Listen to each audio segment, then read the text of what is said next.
The Continued Story of Dresden, Stormfront. Chapter 7. Have you ever been approached by a grim-looking man carrying a naked sword with a blade about 10 miles long in his hand in the middle of the night beneath the stars on the shores of Lake Michigan? If you have, seek professional help. If you have not, then believe you me, it can scare the bejesus out of you. I took in a quick breath, and had to work not to put it into a quasi-Latin phrase on the exhale, one that would set the man's body on fire and reduce him to a mound of ashes. I react badly to fear. I don't usually have the good sense to run or hide. I just try to smash whatever it is that is making me afraid. It's a primitive sort of thing, and one I don't question too much. But reflex-based murder seemed a tad extreme, so rather than setting him on fire, I nodded instead. Evening, Morgan. You know as well as I do that those laws apply to mortals, not fairies, especially for something as trivial as I just did. And I didn't break the fourth law. He had the choice whether to take my deal or not. Morgan's sour, leathery face turned a bit more sour, the lines at the corners of his mouth stretching and becoming deeper. That's a technicality, Dresden. A pair of them. His hands, broad and strong, resettled their grip upon the sword he held. His unevenly graying hair was tied into a ponytail in the back, like Sean Connery's in some of his movies, except that Morgan's face was too pinched and thin to pull off the look. Your point being? I did my best to keep from looking nervous or impressed. Truth be told, I was both. Morgan was my warden, assigned to me by the White Council to make sure I didn't bend or break any of the laws of magic. He hung about and spied on me, mostly, and usually came sniffing around after I'd cast a spell of some kind. I would be damned if I was going to let the White Council's guard dogs see any fear out of me. Besides, he would take it as a sign of guilt in the true spirit of paranoid fanatics everywhere. So all I had to do was keep a straight face and get out before my weariness made me slip up and do or say something he could use against me. Morgan was one of the deadliest evocators in the world. He wasn't bright enough to question his loyalties to the Council, and he could do quick and dirty magic like few others. Quick and dirty enough to rip the hearts out of Tommy Tom and Jennifer Stanton's chests, in fact, if he wanted to. My point, he said, scowling, is that it is my assigned duty to monitor your use of your power, and to see to it that you do not abuse it. I'm on a missing persons case, I said. All I did was call in a dewdrop fairy to get some information. Come on, Morgan. Everybody calls up fairies now and then. There's no harm in it. It's not as though I'm mind controlling the creatures, just leaning on them a little. Technicality, Morgan growled. I stuck out my chin at him belligerently. We were of a height. Though he outweighed me by about 100 pounds, I could pick better people to antagonize, but he'd really gotten under my skin. A technicality I'm prepared to hide wildly behind, so unless you want to convene a meeting of the council to call me on it, we can just drop the discussion right here. I'm pretty sure it will only take them about 2 days to cancel all their plans, make travel arrangements, and then get here. I can put you up until then. I mean, you'd be dragging a bunch of really crotchety old men away from their experiments and things for nothing. But if you really think it's necessary. Morgan scowled at me. No, it isn't worth it. He opened his trench coat and slid the sword away into its scabbard. I relaxed a little. The sword wasn't the most dangerous thing about him, not by a long shot. But it was his symbol of the authority given to him by the White Council, and if rumors were true, it was enchanted to cut through the magical spells of anyone resisting him. I didn't want things ever to go far enough for me to find out if the rumors were true. I'm glad we agree on something, I said. Nice seeing you again. I started to walk past him. Morgan put one of his big hands on my arm as I went by, and his fingers closed around it. I'm not finished with you, Dresden. I did not dare mess around with Morgan when he was acting in his role as a warden of the White Council, but he wasn't wearing that hat now. Once he'd put the sword away, he was acting on his own, without any more official authority than any other man. Or at the least, that was the technical truth. Morgan was big on technicalities. He had scared the heck out of me and annoyed the heck out of me, in rapid succession. Now he was trying to bully me. And I hate bullies. So I took a calculated risk, used my free hand, and hit him as hard as I could in the mouth. I think the blow startled him more than anything. He took a step back, letting go of my arm in surprise, then blinked at me. He put one hand to his mouth, and when he drew his fingers away, there was blood on them. I planted my feet and faced him, without meeting his eyes. Don't touch me.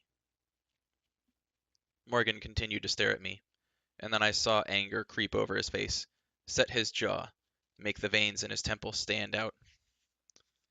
How dare you, he said. How dare you strike me? It wasn't so hard, I said. If you've got counsel business with me, I'm willing to give you whatever respect is your due. When you come on strong to me on personal business, I don't have to put up with it. I saw the steam coming out of his ears as he mulled it over.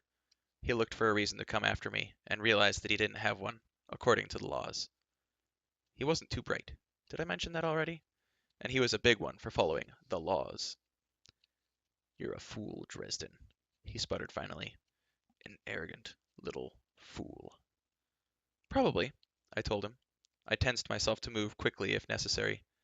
I may not like to run away from what scares me, but I try not to fight hopeless battles either. And Morgan had me by years of experience and 100 pounds at least. There was no law of magic that protected me from him, and from his fists either. And if that occurred to him, he might decide to do something about it. That punch I'd landed had been lucky, coming out of the blue.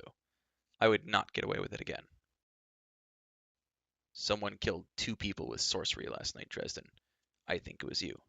And when I find out how you did it and can trace it back to you, don't think you're going to live long enough to cast the same spell at me.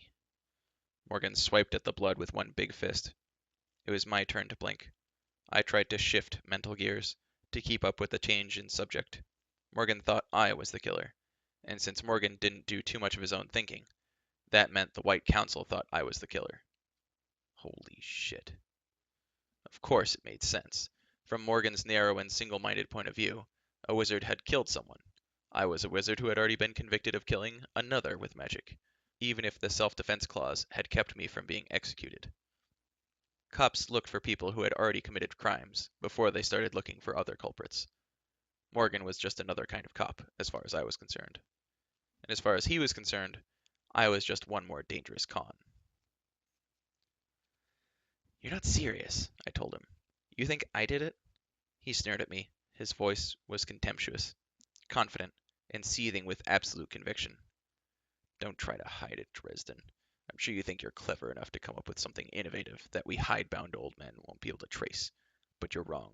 We'll determine how you did it, and we'll follow it back to you.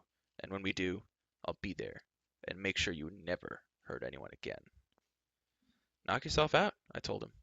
It was hard, really hard, to keep my voice as blithe as I wanted it to sound. I didn't do it, but I'm helping the police find the man who did. The police? Morgan asked. He narrowed his eyes as though gauging my expression, as if they could have any authority on this matter. They won't do you any good, even if you do set someone up to take the fall for you under mortal law. The White Council will still see that justice is done. His eyes glittered, fanatic, bright, under the stars. Whatever. Look, if you find something about the killer, anything that could help the cops out, would you give me a call? Morgan looked at me with profound distaste. You ask me to warn you when we are closing in on you, Dresden? You are young, but I never thought you stupid. I bit back the obvious comment that leapt to mind. Morgan was on the edge of outrage already. If I had realized how rabid he was to catch me slipping, I wouldn't have added more fuel to his fire by hitting him in the mouth. Okay, I probably still would have hit him in the mouth, but I wouldn't have done it quite so hard. Good night, Morgan, I told him. I started to walk away, again, before I could let my mouth get me into any more trouble. He moved faster than I would have given a man his age credit for. His fist went right across my jaw at approximately 1,000,000 miles an hour, and I spun down to the dirt like a string-cut puppet. For several long moments, I was unable to do anything at all, even breathe. Morgan loomed over me. We'll be watching you, Dresden. He turned and started walking away. The shadows of the evening quickly swallowing up his black coat. His voice drifted back to me. We'll find out what really happened. I didn't dare spout out a snappy comeback. I felt my jaw with my fingers and made sure it wasn't broken before I stood up and walked back to the beetle, my legs feeling loose and watery. I fervently hoped that Morgan would find out what really happened. It would keep the White Council from executing me for breaking the first law, for one thing. I could feel his eyes on my back all the way to the beetle. Damn that Morgan. He didn't have to take quite so much pleasure in being assigned to spy on me. I had a sinking feeling that anywhere I went over the next few days, he would be likely to turn up, watching. He was like this big cartoon tomcat waiting outside the mouse hole for the little mouse to stick its nose out so he could smash it flat with one big paw. I was feeling a lot like the little mouse. I let that analogy cheer me up a bit. The cartoon cats always seem to get the short end of the stick in the final analysis.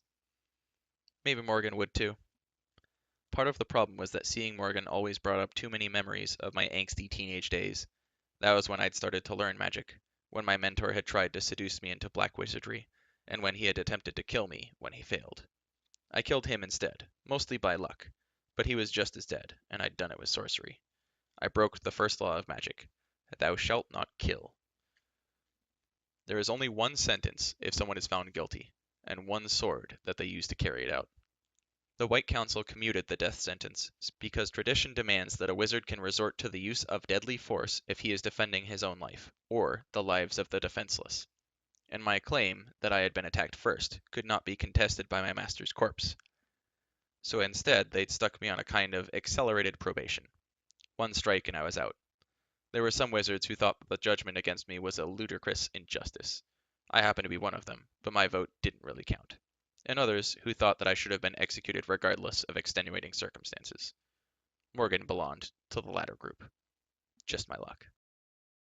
I was feeling more than a bit surly at the entire White Council. Benevolent intentions aside, I guess it only made sense that they'd suspect me, and God knows I'd been a thorn in their side. Flying in the face of tradition by practicing my art openly, there were plenty of people on the council who might well want me dead. I would have to start being more careful. I rolled down the Beatles' windows on the way back to Chicago to help me stay awake. I was exhausted, but my mind was racing around like a hamster on an exercise wheel, working furiously and getting nowhere. The irony was thick enough to make my tongue curl. The White Council suspected me of the killings, and if no other suspect came forward, I was going to take the rap. Murphy's investigation had just become very, very important to me, and to pursue the investigation, I would have to try to figure out how the killer had pulled off that spell, and to do that, I would have to indulge in highly questionable research. That would probably be enough to get me a death sentence all by itself.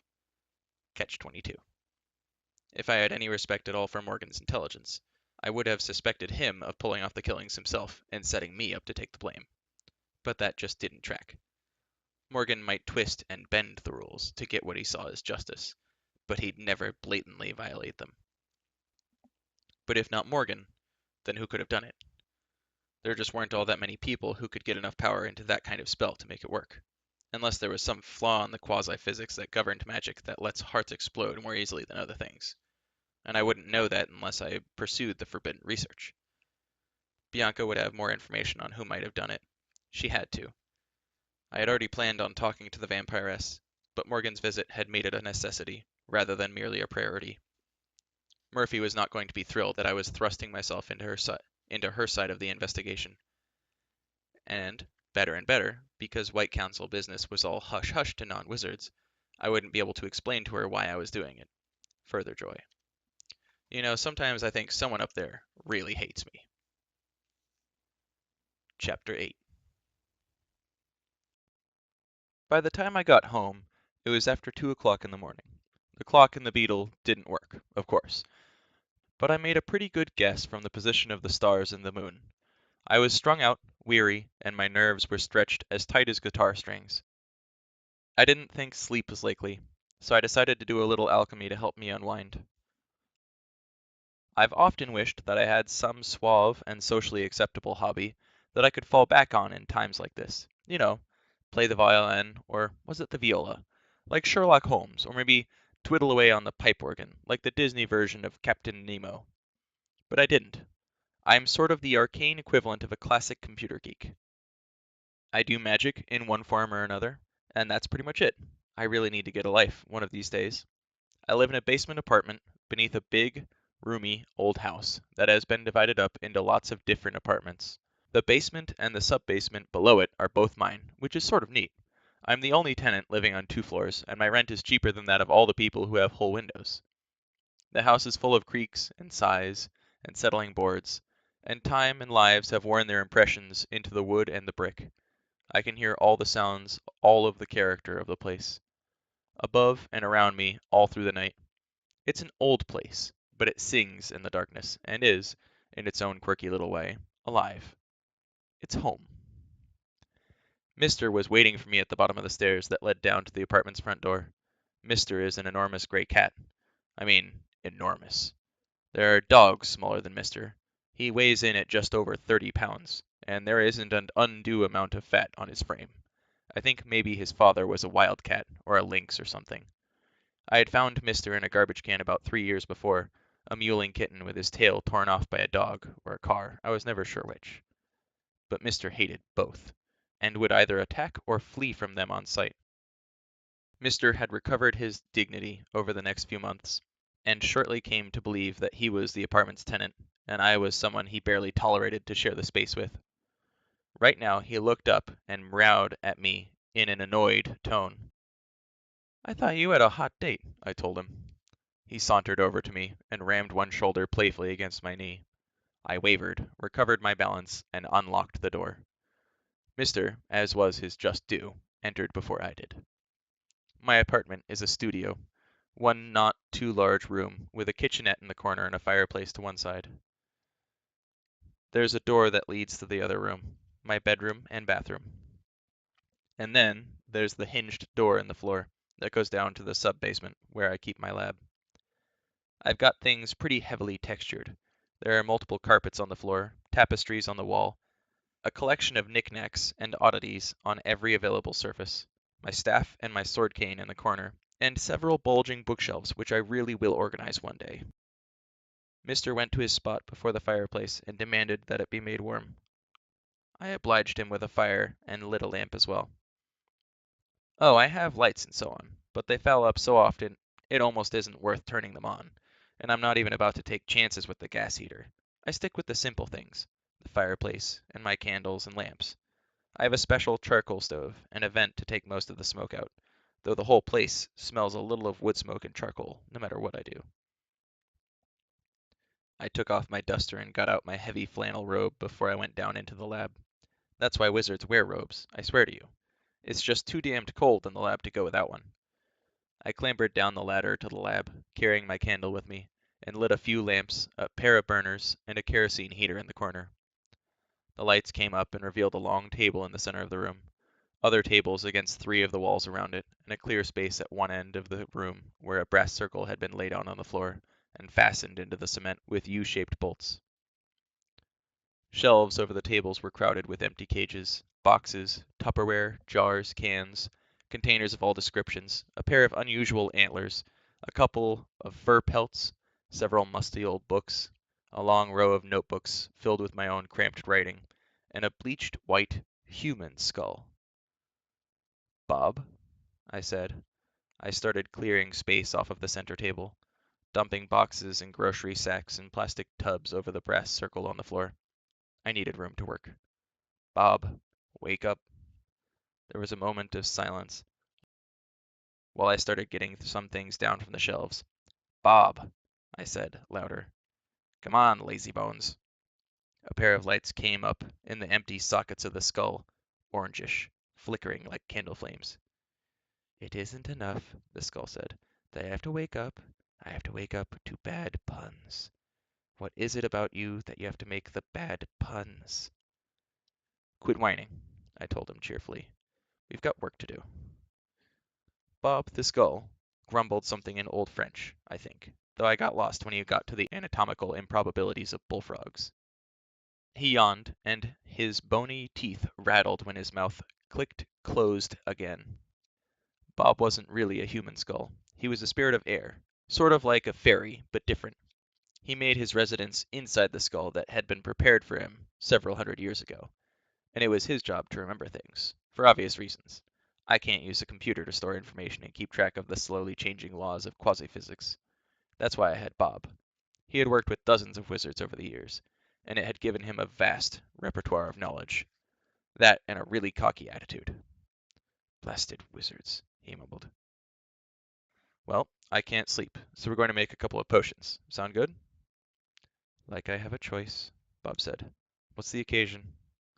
I brought Bob up to speed on what had happened that day. He whistled, no easy trick without lips, and said, Sounds sticky. Pretty sticky indeed, I agreed. Tell you what, he said. Let me out for a ride, and I'll tell you how to get out of it. That made me wary. Bob, I let you out once. Remember? He nodded dreamily, scraping bone on wood. The sorority house, I remember. I snorted and started some water to boiling over one of the burners. You're supposed to be a spirit of intellect. I don't understand why you're so obsessed with sex. Bob's voice got defensive.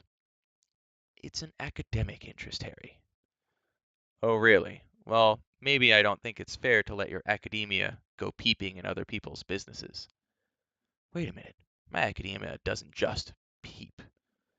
I held up a hand. Save it. I don't want to hear it. He grunted. You're trivializing what getting out for a bit means to me, Harry. You're insulting my masculinity. Bob, I said, you're a skull. You don't have any masculinity to insult. Oh, yeah? Bob challenged me. Pot, kettle, black? Harry, have you gotten a date yet? Huh? Most men have something better to do in the middle of the night than play with their chemistry sets. As a matter of fact, I told him, I'm set up for Saturday night.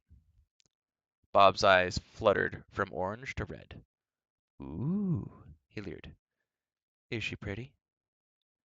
Dark skin, I said. Dark hair, dark eyes, legs to die for, smart, sexy as hell.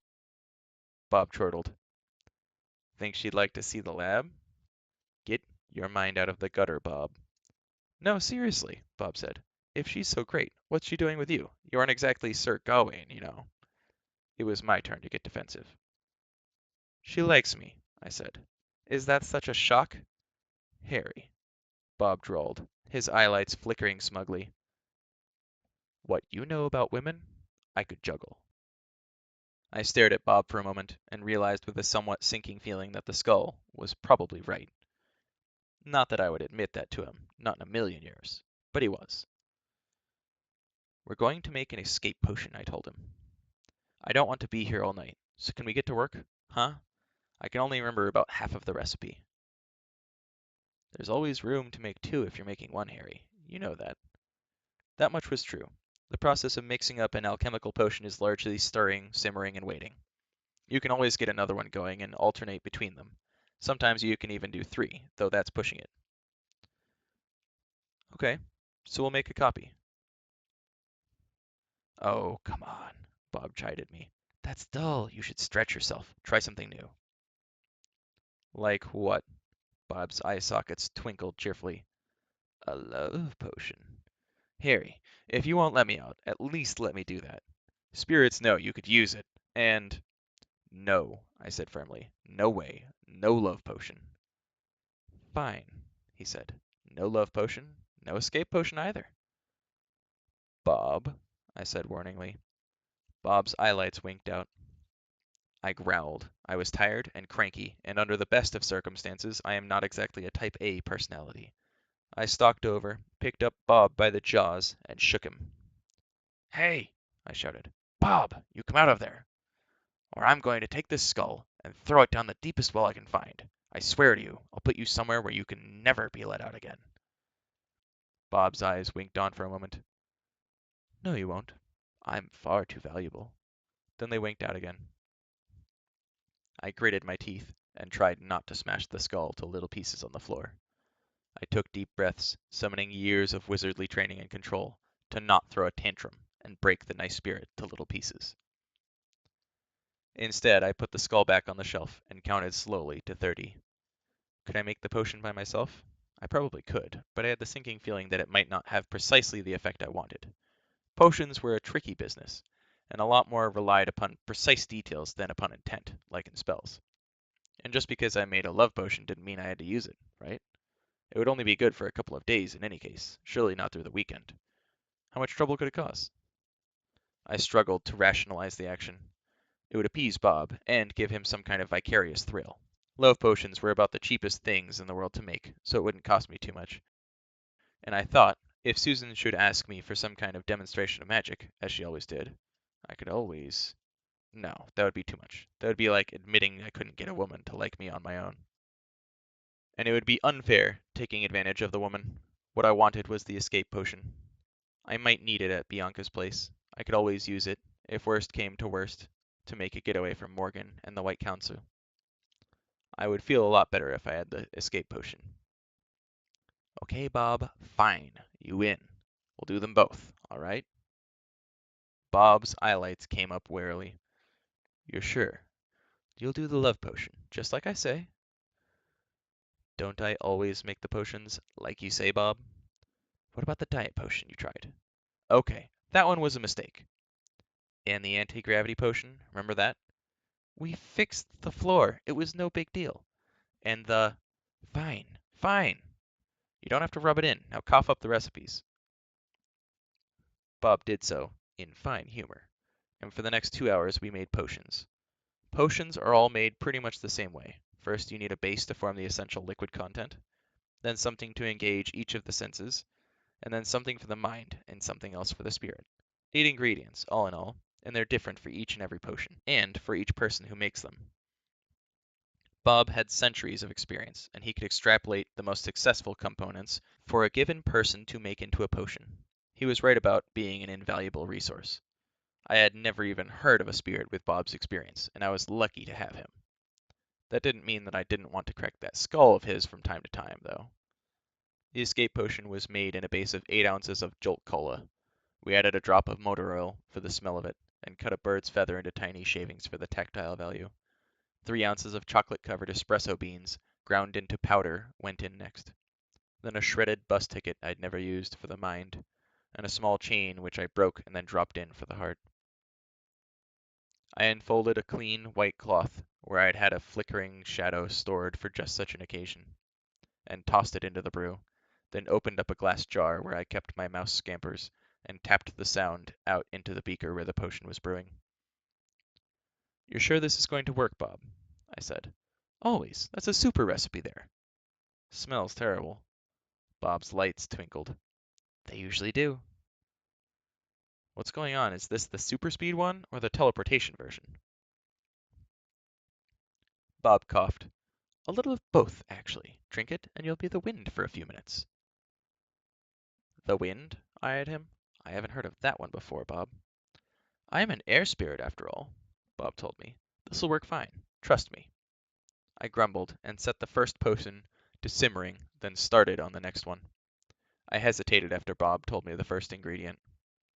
Tequila? I asked him skeptically. Are you sure on that one? I thought the base for a love potion was supposed to be champagne.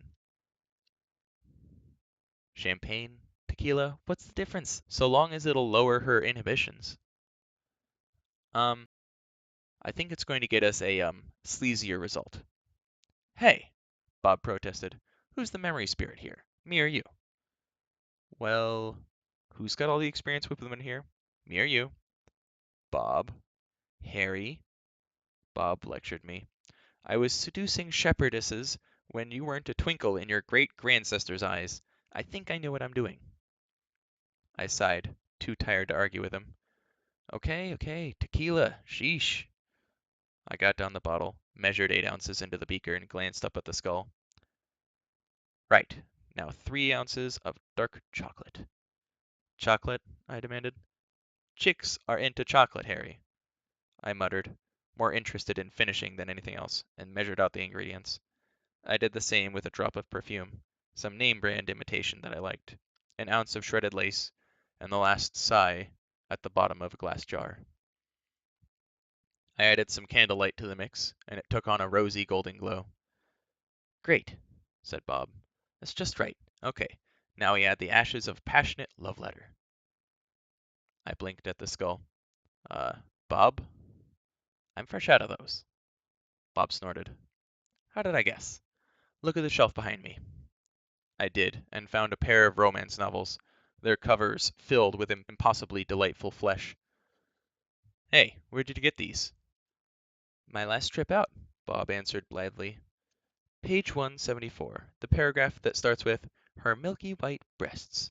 Tear that page out and burn it, and add those ashes in. I choked. That will work? Hey, women eat these things up, trust me. Fine, I sighed. This is the spirit ingredient? Uh-huh, Bob said. He was rocking back and forth on his jawbones in excitement. Now, just a teaspoon of powdered diamond, and we're done. I rubbed at my eyes. Diamond? I don't have any diamonds, Bob. I figured. You're cheap, and that's why women don't like you. Look, just tear up a 50 into real little pieces and put that in there. A $50 bill? I demanded. Money, Bob opined. Very sexy. I muttered and got the remaining 50 out of my pocket, shredding it and tossing it in to complete the potion. The next step was where the effort came in. Once all the ingredients are mixed together, you have to force enough energy through them to activate them.